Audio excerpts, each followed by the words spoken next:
Hollywood की sci fi फिल्मों की तरह अब दुनिया में जंग का नज़ारा दिखेगा।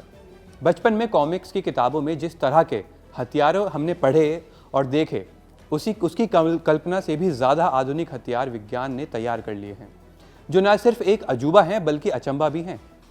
इजराइल दुनिया का पहला देश बन गया है जो कि हूती, हिजबुल्लाह और हमास के रॉकेट मिसाइल हमलों से बचने के लिए एक ऐसा वेपन सिस्टम लाया है जो आसमान में ही रॉकेट को मच्छर की तरह जला डालेगा। जी हाँ, ये बड़ी खबर है कि इजराइल इस साल के अंत तक अपने सबसे आधुनिक और सबसे महत्वाकांक्षी हथियारों में से एक iron beam laser weapon system को सेना में शामिल करने वाला है।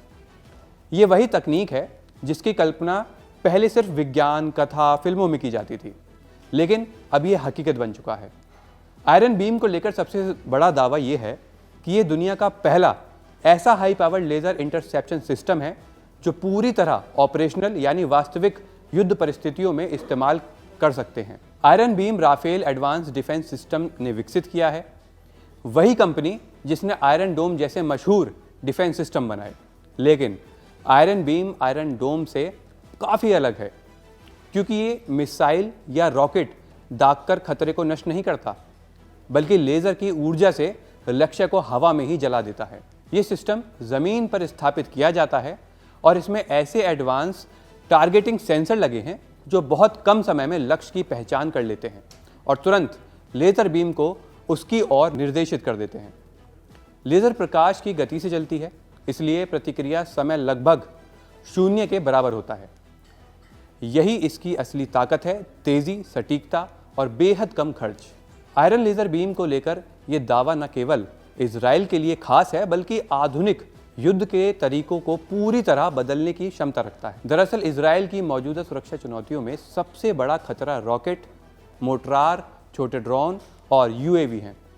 ये हथियार कम लागत के होते हैं और बड़े पैमाने पर दागे जाते हैं, जिसके कारण आयरन डोम जैसे सिस्टम पर भारी आर्थिक दबाव पड़ता है। उदाहरण के लिए बात करें, आयरन डोम से एक रॉकेट को इंटरसेप्ट करने में लगभग $50,000 तक का खर्च आता है, जबकि दुश्मन का खर्च कुछ $100 से भी कम होता है। इस अंतर को भरने के लिए आयरन बीम को विकसित किया गया। लेज़र से इंटरसेप्शन की लागत $3 से $4 तक बताई जा रही है। यह अंतर इतना बड़ा है कि भविष्य में युद्ध में इसका असर निर्णायक साबित हो सकता है। आयरन बीम की एक और बड़ी क्षमता इसका अल्टीमेटेड मैगजीन होता है। पारंपरिक मिसाइल डिफेंस सिस्टम में इंटरसेप्टर मिसाइल सीमित संख्या में होती हैं, वे खत्म होती है, सिस्टम बेकार हो जाता है। लेकिन आयरन बीम में ऐसा नहीं है। जब तक उसे बिजली मिलती रहेगी, वो लगातार लक्ष्य को निशाना बनाता रहेगा। ये एक तरफ से हवा में अदृश्य ढाल की तरह काम करता है, जो दुश्मन के सैकड़ों रॉकेट और ड्रोन को रोक सकता है। सोचिए, एक अदृश्य ढाल जिसके बारे में दुश्मन को कुछ नहीं पता, और वो दुश्मन जो भी हमला करेगा वो उसको वहीं रोक देगा। इजराइल के रक्षा मंत्रालय ने हाल ही में बताया कि इसने एक ऑपरेशन में अपने सभी टेस्टों को पास किया, काफ़ी बड़ी कामयाबी हासिल की, जिसने लोगों को बड़े पैमाने पर चौंकाया। ये टेस्ट सिर्फ प्रयोगशाला स्तर के नहीं थे, बल्कि वास्तविक परिस्थितियों का अनुकरण करते हुए किए गए, जहां रॉकेट, मोर्टार और ड्रोन जैसे खतरों को वास्तविक समय में हवा में नष्ट किया गया। ये उपलब्धि दुनिया में पहली बार हासिल की गई है और इसी वजह से इसे गेम चेंजर बताया जा रहा है। आयरन बीम को इजराइल के मौजूदा multi layer air defence network के साथ जोड़ा जाएगा। आयरन डोम छोटी और मध्यम दूरी के रॉकेट संभाल सकता है। डेविड्स स्लिंग उसे अधिक बढ़ते खतरे को और एरो सिस्टम बैलिस्टिक मिसाइलों को रोकता है। अब आयरन बीम इसमें एक अतिरिक्त परत जोड़ देगा, जो सबसे नज़दीकी और सबसे अधिक संख्या वाले खतरों को बिजली की गति से खत्म कर देगा।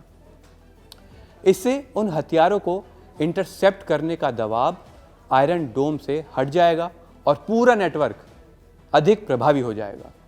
ये पहली बार होगा कि जब कोई देश युद्ध के मैदान में हाई पावर लेज़र को वास्तविक हथियार की तरह इस्तेमाल करने जा रहा है।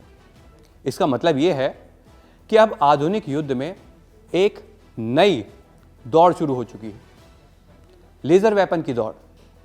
जब अन्य देश इस तकनीक की क्षमता देखेंगे तो वे भी इसे अपनाने में समय नहीं लगाएंगे, क्योंकि एक ऐसा हथियार जो एक झटके में सब कुछ नष्ट कर दे तो वो कौन ही देश होगा जो उसे अपनाना ना चाहे।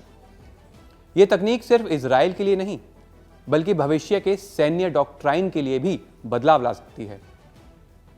अगर कम लागत पर हवा में आने वाले खतरों को खत्म किया जा सकता है तो युद्ध का पूरा आर्थिक समीकरण बदल जाएगा। ये दुनिया भर की सेनाओं की नई योजना बनाने के लिए मजबूर करेगा। आज जिस तरह रॉकेट और ड्रोन युद्ध में सबसे सस्ते हथियार माने जाते हैं, हो सकता है आने वाले समय में ये कम असरदार हो जाएं, क्योंकि उनके खिलाफ एक करीब कभी ना खत्म होने वाला लेजर डिफेंस खड़ा होगा। इसलिए आयरन बीम केवल एक नया हथियार नहीं है बल्कि आधुनिक युद्ध की दिशा तय करने वाला मोड़ है।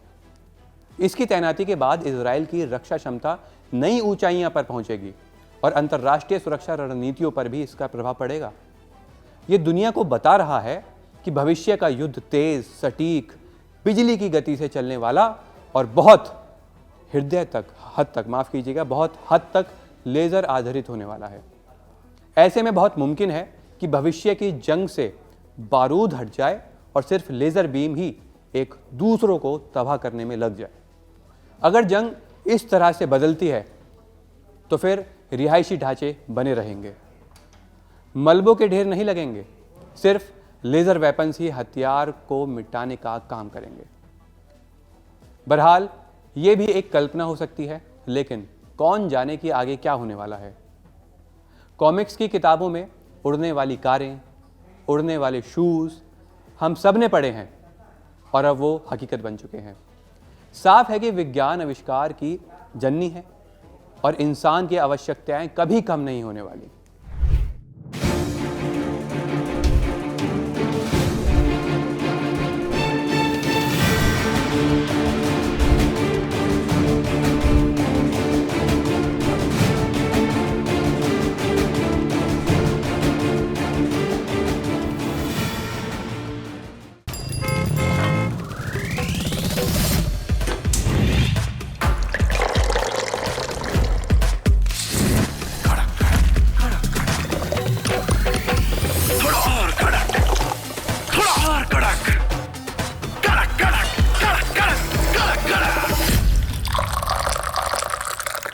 ये कड़क है।